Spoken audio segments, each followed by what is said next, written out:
PDP. This is a People's Congress at maraming nagugulumihanan sa katagaan na yan. No? Hindi po ito, linawin na po natin, hindi po ito isang panawagan para mag-aklas o gumawa ng gulo. But we are here to answer a question. And the question is this: what will it take? No? That's the question. What does it take for the people to reclaim their lost power over governance, over bad governance? Ang problema po natin, bibilisan ko lang, marami pong magsasalita. Ang problema po natin ay baha. No? At hindi lang po ito yung baha na flood control, tubig. Ang problema po natin, binabaha po tayo ng mga issue. Yung mga issue po are designed para sunod-sunurin tayo. At kapag tayo po ay completely inundated ng mga issue, hindi na po natin masolusyonan. Isa pong mabilis na halimbawa, bago ako magpasa ng mikropono, when we are making gains, akala natin ang Blue Ribbon Committee ni Senator Marcoleta ay making gains, siya ay papalitan. Tama po ba? So, it is the nature of this quick na pagsampa ng mga issue sa atin na hindi tayo nakakahanap ng solusyon. Therefore, what is the People's Congress? Ang PDP po is acting in a very inclusive capacity. Hindi po ito parte lang namin, kundi ito po ay panawagan upang pagsama-samahin na po natin sa wakas ang ating boses to specifically address kung ano po ba talaga gagawin natin dito sa mga revelation. Puro po tayo revelation, no? Puro revelation sa Congress, puro ganito, puro ganyan. Dati po, akala natin, matutumbok na natin yung problema sa eleksyon. Akala natin, matutumbok na. Eh, may bagong issue. We are inundated. Binabaha tayo ng issue. At sadya po na pag malapit na, meron na namang bagong bagyo. So what do we do? That is the question that we are actually propounding to you, our countrymen. Ano po ba ang gagawin natin? It's not a challenge. It is a real question. Ano po ba ang gusto niyo gawin? Because the PDP is willing to facilitate. Hindi head. We're willing to facilitate whatever peaceful mass action that the Congress, the People's Congress will decide. So I will stay brief. I will KISS. Okay, thank you very much. Next, To deference to our birthday boy. Thank you. Happy birthday, sir. Thank you, sir. Thank you. Kasama ko po dito ngayon, ako pala si Ka Eric ng Bangon Sambayanan. Kasama ko rin po na magsasalita maya-maya after kay Atty. Jimmy Bundok ay si Brother Grico Bilhica at si Mayor Mike Rama ng Cebu City at si Atty. Israelito Toriono. I will go brief, no, mga kababayan. Rinding-rindi na po ang sambayanang Pilipino. Ang mga mamamayan ay naggagalit at naghahanap ng pamamaraan kung papaano po sila magkaroon ng oportunidad na sila'y makapanindigan at makapagpapahayag. Malinaw po ang problema ng punot dulo, ang punong kriminal na inaakusa po ng sambayanang Pilipino ay si Marcos at si Romualdez. Ano pa man po ang investigasyon na gagawin sa Senate Blue Ribbon Committee, makailang ulit na magpapalit ng chairperson sa Senate Blue Ribbon Committee at pati na ang cover-up Sarsuela doon po sa, thank you Atty. Jimmy Bundok, doon po sa House of Representatives na pinamumunuan ng ex-komunista na si Terry Ridon na nai-involve sa maraming kaso ng korupsyon at sinipa din ng Communist Party of the Philippines at ni Pangulong Duterte, wala pong patutunguhan ito kung hindi matutumbok ang tamang punot dulo ng pinakakriminal na tinatawag nating monumental restoration of plunder and corruption.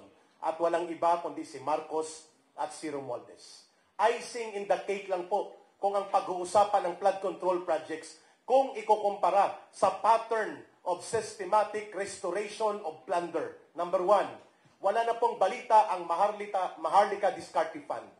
500 billion pesos, 50 billion galing sa Land Bank, 125 billion or 75 billion galing sa Development Bank of the Philippines, and no less than the International Monetary Fund. And ang nagsasabi na ibalik yan sapagkat yan ay para sa suporta ng mga maliliit na sektor ng lipunang Pilipino. Hindi na ibabalik.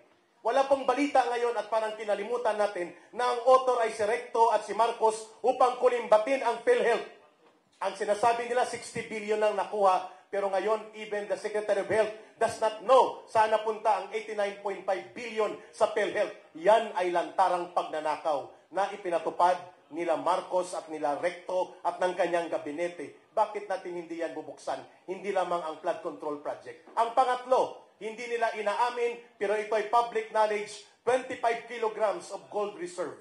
25,000 kilograms of gold reserve amounting to 129 billion pesos. No report, no transparent update about this. So malinaw po na ang monumental restoration of plunder and corruption, ang arkitekto at punot dulo sa kriminal na pananagutan ay si Marcos at si Romualdez.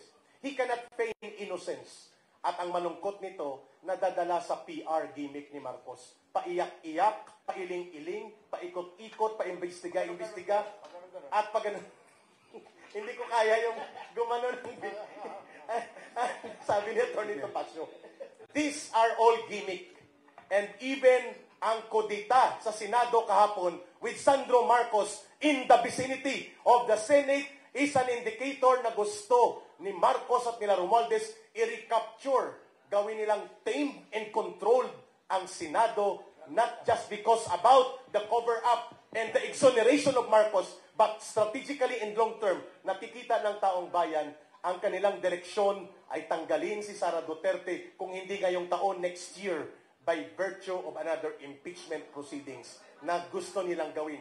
With the Senate right now, at the hands of Tito Soto and the rest, kulang na lang sila ng isa para magkaroon ng 16 number of conviction against Sara Duterte. Everything can happen right now. At isisisi nila ito sa mga Duterte ang lahat. Kaya po ang taong bayan pagod na sa ganitong uri ng diskarte. Papanagutin at ipapanawagan ng sambayan ng Pilipino sa darating na People's Congress in the days to come ang paghahatol at paghuhukom sa huling bagda at huling daloy ng kasaysayan, taong bayan po ang hahatol sa kanila. Well said. I will pass now on Yes, to please. Secretary Greco Bellic. Greco, please. Magandang umaga po, Chairman Greco Bellica po ng Federalismo ng Dugong Dakilang Samahan and former Chairman of the Presidential Anti-Corruption Commission. Nga, sabi ko kahapon, si Senator Marcoleta, parang PACC, masyadong ginalingan, dinamay pati din ng Congress, ayun, una ding inabolish. But anyway, I am here because I love my country and I love the future. I want a better future for my children. Hindi na rin sa galit. Kung tayo magkasama-sama, hindi na yun sa galit. Yun na lang sa pag-ibig sa ating bayan. Wala ko tayong patutunguhan ng ganito eh. Ang politiko are unrestrained. Ang nag-iimbestiga ang dapat imbestigahan. Yung mga narinig natin kahapon kay Diskaya, alam na naman natin lahat yun eh. Wala lang magsalita. Natatakot magsalita. Alam na natin na kumukomisyon ang mga congressman, kahit hindi lahat. Alam na natin na kumukomisyon ang DPWH at ang mga implementing agencies. Alam na natin ang mga kontraktor kumikita. Alam natin lahat yun. Narinig lang natin. We were just waiting to see on TV in the Senate the entire complete triangle of the corruption and syndicated activity in government. Finally, si Diskaya nagsalita kahapon. She can lie, yes. She can also tell the truth. Pero ang gusto nating malaman, at this point, ano ba talaga ang totoo? Diba? Sino ang maghahanap ng katotohanan? Dahil kahapon nandun si Toby Chanco, congressman, insider, corroborating his evidences and his statements with the statements of Diskaya. Andun din ang DPWH. Uma-agree sa lahat ng sinasabi nila na mayroong mga anomalya. Ano pa? All we need to do right now, kaya po, saan tayo pupunta? Now, to give chance to the congressmen and to the officials who were mentioned, I think delicadeza for them to at least take a leave of absence and give a report or give out to the media a 10-year SALN. 10 taon SALN nila, give it to the media para ma-examine natin. And then sign a waiver of their bank accounts para mapatunayan lang natin na hindi talaga sila nagpayaman sa kanilang pwesto. And then legally ask the ombudsman to do an impartial probe on them. And then, sali tayo sa People's Congress. Lahat ng Pilipino, sali tayo, pag-usapan natin, pag nakita na nito, pag nakita na po natin kung ano talaga nangyari, papayag ba tayo na araw-araw na lang tayong sampalin ng mga opisyal na nagnanakaw ng pera ng bayan at kinabukasan ng ating bansa? Sinasampal tayo araw-araw na nananatili sila dyan at nagtatago. Can you imagine what they did today? After the revelation of this Kaya, they now formed their own investigating committee, yung Infracom. Sila ang nasasakdal. Pero saan mo sila isasampay? Ibig sabihin po, these are powers that we really have to work on reducing from government. That this will not stop. Patay na tayo, ganito pa rin to pag hindi nagbabago. Mga anak natin will inherit the same thing. That's why I am here today to add my voice to the many voices of the people protesting. Thank you, Greco. Okay, now let's listen to Mr. Rama. I asked him how old he is. Sabi niya, I'm well. Let's see. How many minutes? Make it two. Yeah. I want to be very clear. I have my staff. How many minutes am I allowed to speak? You know, because after this, the media will be asking. Correct.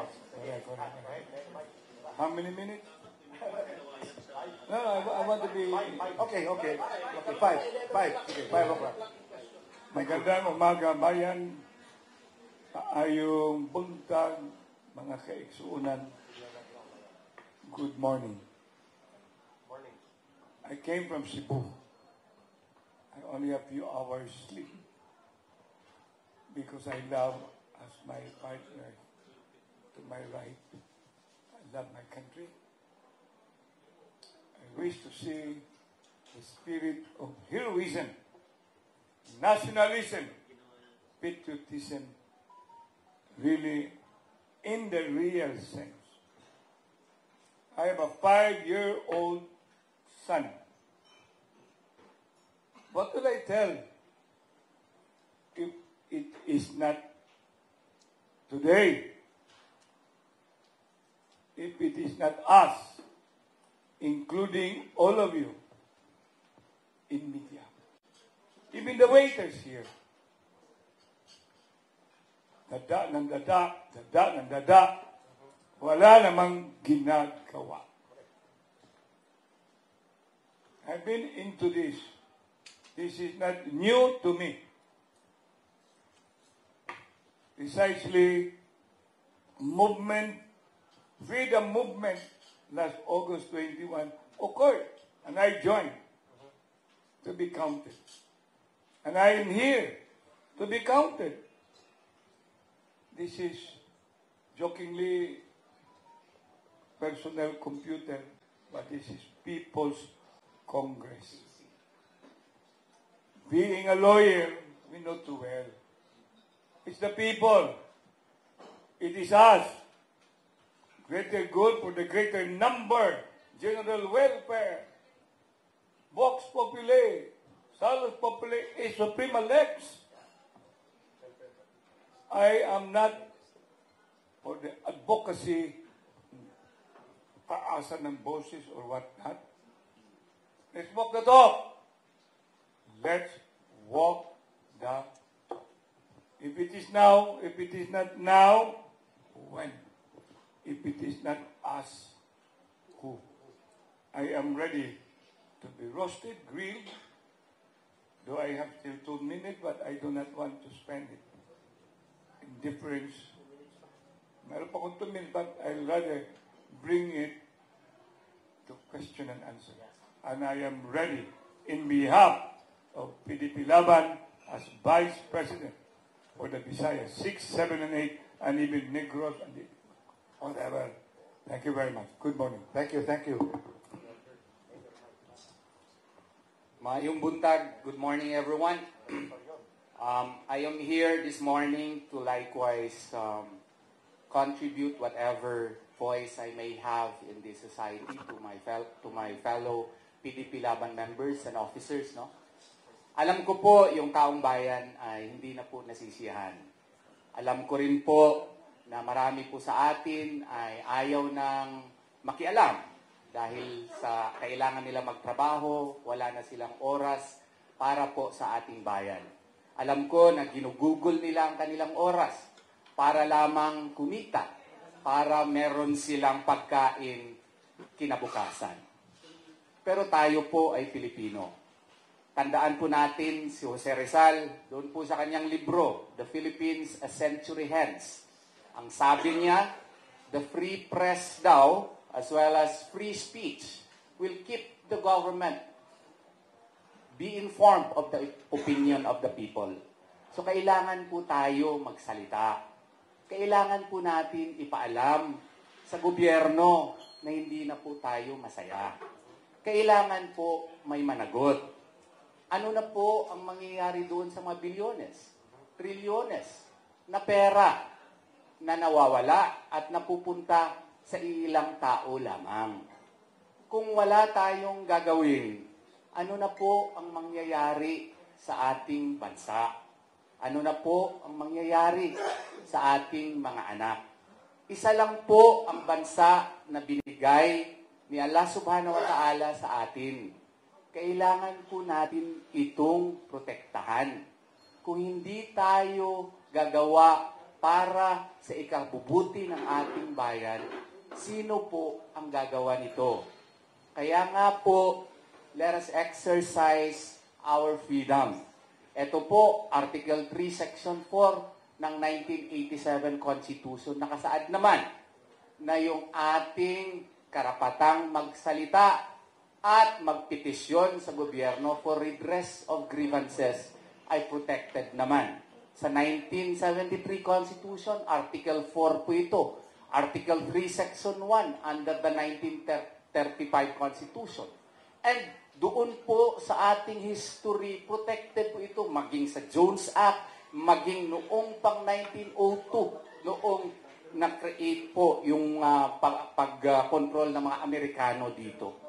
Kaya nga po, magsalita tayo, ipaalam natin sa ating mga lideres na hindi na po tayo masaya.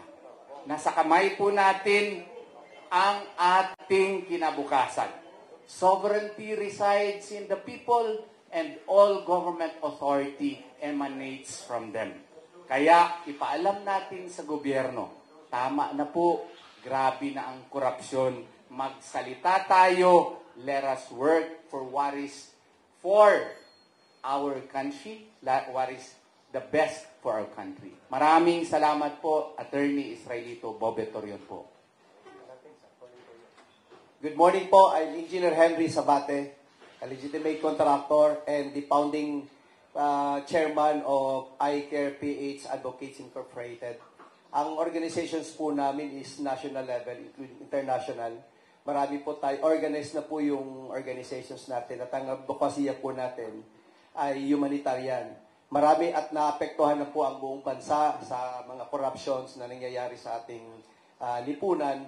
Kami po ay handang tumulong kung hindi kayang gawin ng ating gobyerno. Nandito po kami, itong organizations namin na non-stock, non-profit. Willing po kami makikipag-collaborate sa mga taong naapektuhan at willing po kaming tulungan po sila sa abot ng aming makakaya. Ako po ay nagpapasalamat at ang isang kaibigan ko po na si Curly Discaya ay nag-testify na po at alam ko po ang lahat na sinasabi niya ay totoo bilang isang kontratista po. In fact, kaibigan ko po siya. Lahat ng sinasabi niyang corruption at lahat ng sinasabi niyang structure nung type of corruptions, totoo po yan. Yung mga sinasabi niya, mga DPWH na, alam mo itong mga SOP, totoo po yan. Mas naniniwala at kapani-paniwala ang mga sinasabi ni Curly Discaya, yung mag-asawa, rather than doon sa mga dinidepend ng mga DPWH and mga congressman. Kaya nandito po kami at willing na willing po kami pagpatuloy ang aming serbisyo doon po sa naapektuhan ng dahil sa korupsyon. So maraming salamat po sa taong bayan at maging sa media po. Nagpapasalamat po ako lalong-lalo na po sa PDP. Maraming salamat po. Thank you for keeping it short. Please introduce yourself in your opening statement. Magandang umaga sa ating mga kasama. Ako po si Attorney Manuelito Luna, ang convener for NCR of the Save Sara Movement and the Sara for 2028 Movement. In behalf of my organization, together with Attorney Salvador Diputado of Bohol, our founder, andito po kami na kikibaka kasama mga nasyonalista at patriotikong Pilipino para masugpo na once and for all itong problema natin na korupsyon na mas matindi pa sa cancer ng ating society. Ito ang pinakamatinding problema natin because ito ang nagpapalubog sa ating bansa. Kailanman hindi tayo magiging progressive, develop, at tatayo bilang bansa na great, na pinaglaban ng ating mga bayani kung patuloy ang pagnanakaw ng mga politiko, mga ganit, sakim sa kapangyarihan. I accuse them of destroying this country. Kaya na lang, sobrang kanilang pagka-defensive. We know that. As a lawyer, they will definitely deny all the accusations. The Vizcayas may not be the most safe couple in the Philippines, but they are capable of also spilling the beans. Kaya nga sila nasasaktan eh. Biglang-bigla na lang, may reorganize ang Senado, tapos tatanggalin nila ang chairman ng Senate Committee na nag-imbestiga dito sa katiwaliang ito. Klaro ito that this is a big cover-up. This is a whitewash of the investigation. And I accuse these congressmen and all their supporters and handlers. Mahiya kayo. Mag-resign kayo. You have no right to be in your positions a minute longer. Thank you. Okay, we just heard the state of the nation. I only have 2 questions, but nobody has to answer. Number 1, question. Yung ating pambansang awit ends with ang mamatay ng dahil sa iyo. Tayo ba ay willing to die for country? Matagal na. Second, last question. Who is more influential today?